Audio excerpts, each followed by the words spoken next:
Bonjour, c'est Ursule encore. On est le 11 janvier 2022. Alors, je viens sur la trompette ce matin encore et je viens proclamer le retour de notre Seigneur Jésus-Christ. Soyez tous bénis et puis soyez remplis de sa joie. Amen. Alors, c'est maintenant que ça se passe. Amen.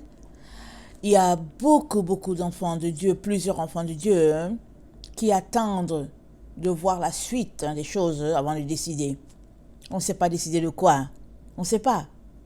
Alors, ils sont là, ils peuvent entendre une vidéo, ou bien lire la parole de Dieu, ou bien réaliser qu'on est dans le temps du retour du Seigneur. Mais ils décident quand même d'attendre. Ils se disent, bon, j'ai le temps. Mais le temps de quoi? Parce que c'est Dieu qui est maître des temps et des circonstances. C'est Dieu qui décide. Et qui dit à son fils, ok, il est temps d'aller chercher ton épouse. Ce n'est pas nous qui avons le contrôle sur tout ce qui se passe. Et dans Hébreux 3, le verset 7, on peut dire, c'est pourquoi, selon ce que dit le Saint-Esprit, aujourd'hui, si vous entendez sa voix, n'endurcissez pas vos cœurs, comme lors de la révolte, le jour de la tentation dans le désert, où vos pères me tentèrent pour m'éprouver, et ils virent mes œuvres pendant 40 ans. Aussi je fus irrité contre cette génération et je dis, ils ont toujours un cœur qui s'égare. Ils n'ont pas connu mes voies. Je jurai dans ma colère, ils n'entreront pas dans mon repos. Donc, Dieu dit, ils ont toujours un cœur qui s'égare. Ils n'ont pas connu mes voies. Pendant 40 ans, dans le désert, Dieu s'est manifesté. Mais pendant 40 ans, ils n'ont pas connu les voies de Dieu. Comment? Pourquoi? Tout montre qu'ils étaient concentrés sur les miracles. Parce que le psaume 103 nous donne une réponse un peu à pourquoi ils n'ont pas connu les voies de Dieu. Je vais le lire rapidement, je vais lire le verset qui s'y rattache. Dans le psaume 103, ça dit, excusez-moi, ma référence, ça dit, le verset 7, il a manifesté ses voies à Moïse, ses œuvres aux enfants d'Israël. L'Éternel est miséricordieux et compatissant.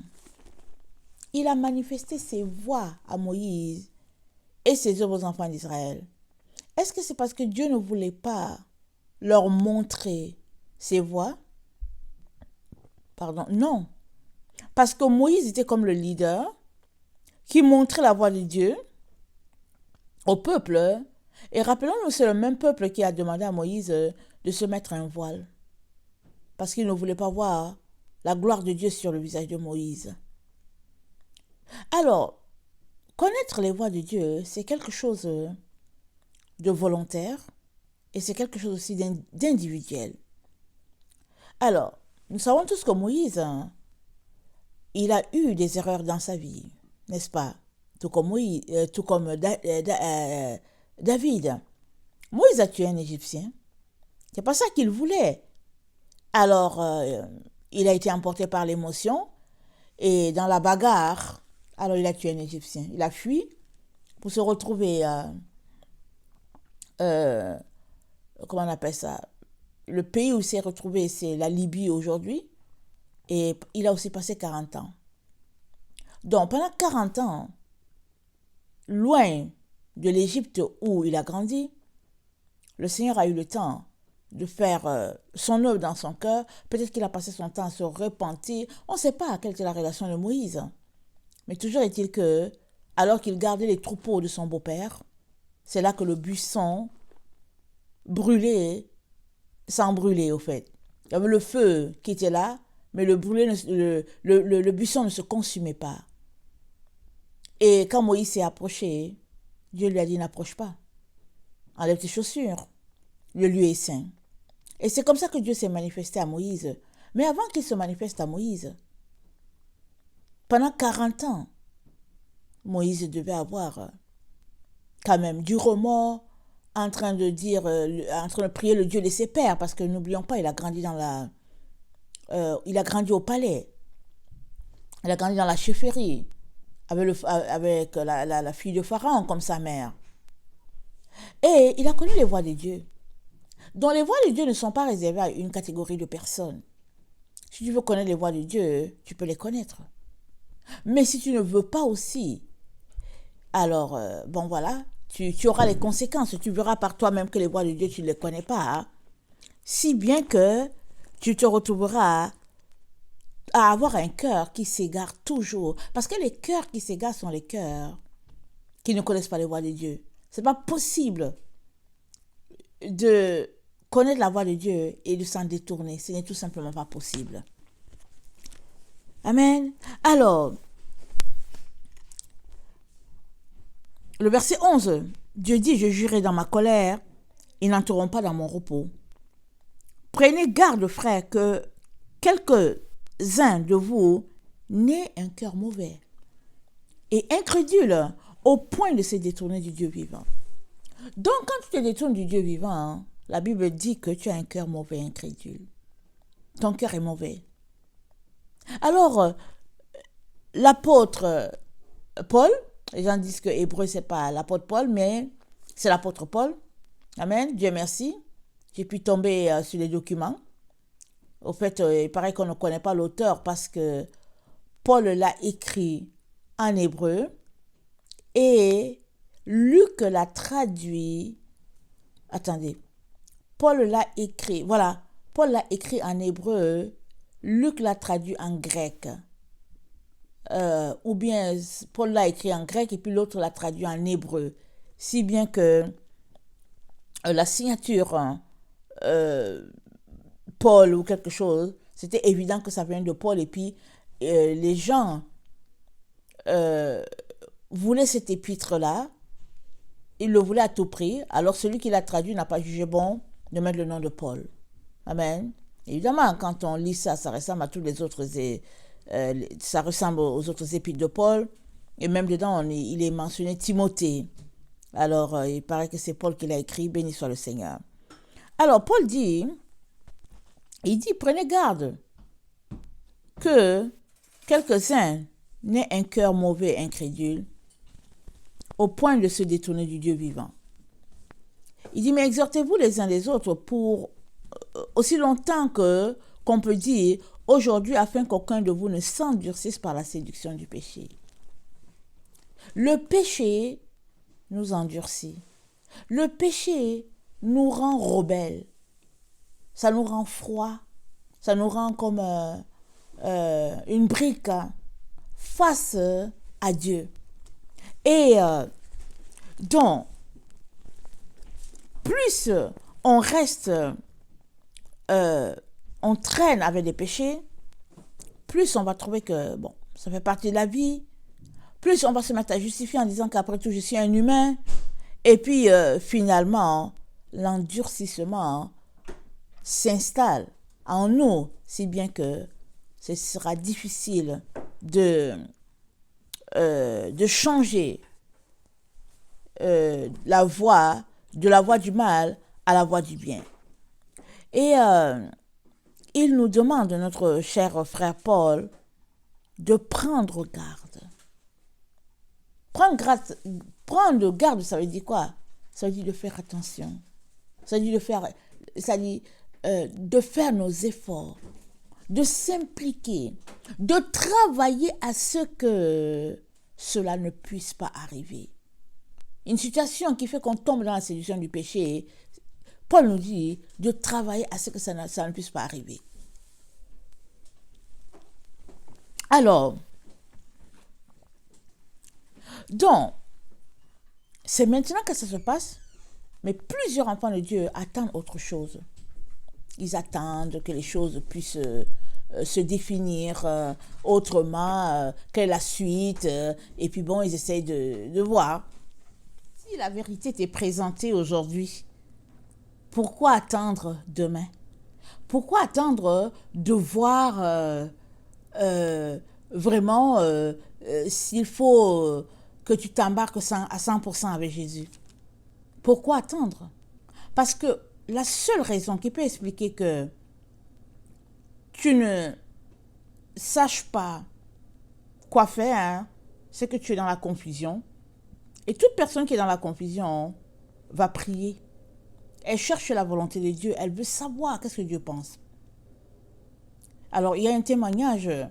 Il y a quelqu'un qui priait. Il priait, vraiment, il a pris un temps de jeûne pour savoir vraiment cette histoire-là avec le liquide, avec sa famille. Est-ce qu'il fallait qu'il le prenne ou pas? Et il priait, il était dans le jeûne. Un autre le rencontre, il se rencontre à une réunion et puis l'autre lui dit, le Seigneur te dit de ne pas prendre le liquide. Il dit quoi? Il dit, le Seigneur te dit de ne pas prendre le liquide. Il dit, ah bon? Il dit, mais comment Il dit, mais d'où tu tiens ça, quoi? Et puis l'autre lui dit, je priais. Le Seigneur m'a dit de venir te voir pour te dire de ne pas prendre le liquide. Parce que c'est ça. Et l'autre dit, au fait, je suis vraiment saisie parce que voilà quelques jours que je jeûne, que je prie, je cherche la face de Dieu. Alors tout cela pour dire que quand on veut sincèrement connaître la volonté de Dieu, il va nous la communiquer. Souvent, ça peut être rapide parce qu'on a déjà développé une relation avec Dieu. Alors il n'y a pas d'obstruction dans notre entendement du Seigneur ou bien dans notre vision spirituelle. Mais souvent aussi ça prend du temps parce que ce que Dieu veut, il ne veut pas juste être une machine à sous pour toi. Il veut une relation. Or tu n'as pas de relation avec lui, tu veux juste qu'on te dise ce qu'il faut faire. Tu veux juste que Dieu te dise appuie sur le bouton A, appuie sur le bouton B et tout. Et souvent ça va prendre du temps. Parce que Dieu veut vraiment savoir, est-ce que tu te sers juste de lui à tes fins? Ou bien est-ce que c'est parce que vraiment tu l'aimes et puis tu veux demeurer dans ses grâces? Amen. Alors, dans Éphésiens 1, le verset 16, il nous est dit ceci. C'est pourquoi moi aussi, c'est Paul qui parle, ayant entendu parler de votre foi au Seigneur Jésus et de votre charité pour tous les saints, je ne cesse de rendre grâce pour vous, faisant mention de vous dans mes prières, afin que le Dieu de notre Seigneur Jésus-Christ, le Père de gloire, vous donne un esprit de sagesse et de révélation dans sa connaissance, et qu'il illumine les yeux de votre cœur pour que vous sachiez quelle est l'espérance qui s'attache à son appel, quelle est la richesse et la gloire de son héritage qu'il réserve aux saints, et quelle est envers nous qui croyons l'infinie grandeur de sa puissance, se manifestant avec efficacité dans la vertu de sa force. Il l'a déployé en Christ, en le ressuscitant de mort et en le faisant asseoir à sa droite dans les lieux célestes. Amen. Alors, que Dieu nous donne un esprit de sagesse et de révélation dans sa connaissance et qu'il illumine les yeux de notre cœur. Voilà, Paul a prié pour nous. Et Dieu ne veut que cela. Dieu ne veut que illuminer les yeux de notre cœur afin qu'on puisse savoir où marcher, comment marcher et à quelle vitesse marcher. Ce n'est que ce que Dieu veut. Dieu ne veut pas se cacher. Non, non, non. Il veut se révéler. Il veut nous aider. C'est tout ce qu'il veut. Mais, toi, quelle est la place que tu lui fais dans ton cœur pour qu'il puisse se déployer? Amen. Ce matin, je me suis levée tôt. Amen. Vraiment, j'étais en train de prier. À un moment donné, j'ai commencé à avoir un peu sommeil, ok? Il était autour de 8 heures. Mais je m'étais levée tôt. Je suis debout depuis 4 heures du matin. Alors, là, je me suis demandé, mais est-ce que je vais dormir un peu? Je me posais la question, parce que je me sentais vraiment subitement épuisée. Je me suis dit, mais est-ce que je vais dormir un peu? Alors, le Seigneur m'a donné le nombre 12, 35. Amen. Alors, je suis allée regarder dans la concordance grecque. Alors j'ai dit 12,35, mais elle a dit 2 fois. 12,35, 12,35, parce que je me suis dit, ok, je vais aller m'étendre un peu. Alors, 12,35, 12,35, je m'en vais regarder, ça veut dire rester éveillé de manière intense. C'est-à-dire être en état d'alerte maximale. Waouh! Et ne pas baisser sa garde. Waouh! 12,35. C'est rester éveillé de manière intense, être en état d'alerte au maximum et ne pas baisser sa garde. Et il m'a donné le passage, votre adversaire, le diable rôde, cherchant qui dévorer. Alors, Dieu nous appelle à être vigilants, à secouer la somnolence, la fatigue, juste la pensée même de la fatigue, il nous appelle à la secouer. Parce que on est en plein combat. On est dans un état où c'est les ténèbres. Et l'ennemi cherche toujours à cacher les choses. Il cherche toujours à surprendre les gens. Et nous devons travailler de manière à ne pas être surpris. Alors la personne qui n'est pas surprise, c'est la personne qui sait ce qui arrive. C'est la personne qui a une idée. Elle n'est pas dans l'ignorance. Parce que Satan, il est ignorant. Il travaille pour nous garder dans l'ignorance. Donc, étant dans l'ignorance, tu es toujours surpris, tu ne sais pas quoi faire. Et l'adversaire a un avantage sur toi. Et Dieu ne veut pas cela. Il veut plutôt que nous puissions être avertis. Nous puissions être au courant de ce qui se trame, de ce qui se prépare. Alors, on vient dans la prière. Et en plus de cela, on a déjà en nous des stratégies pour savoir comment vaincre la situation. Dans 1 Pierre 5, le verset 8, dans 1 Pierre 5, le verset 8, on vient de le dire, c'est dit, soyez sobres, veillez, votre adversaire le diable rôde comme un lion rugissant, cherchant qui il dévorera. Résistez-lui avec une foi ferme, sachant que les mêmes souffrances sont imposées à vos frères dans le monde. Alors, ici, on l'a déjà mentionné, ça appelle à la vigilance. Quelqu'un qui est vigilant, qu'est-ce que c'est la vigilance? La vigilance, c'est le fait de savoir, c'est-à-dire, c'est le fait d'être en alerte, un peu comme les soldats, un peu comme la sentinelle, un peu comme, au fait, une personne qui est appelée à surveiller un malade et il reste vigilant. Dès qu'il y a quelque chose, alors il y aura le bip qui va partir. Et Dieu nous appelle à être à cet état d'alerte-là.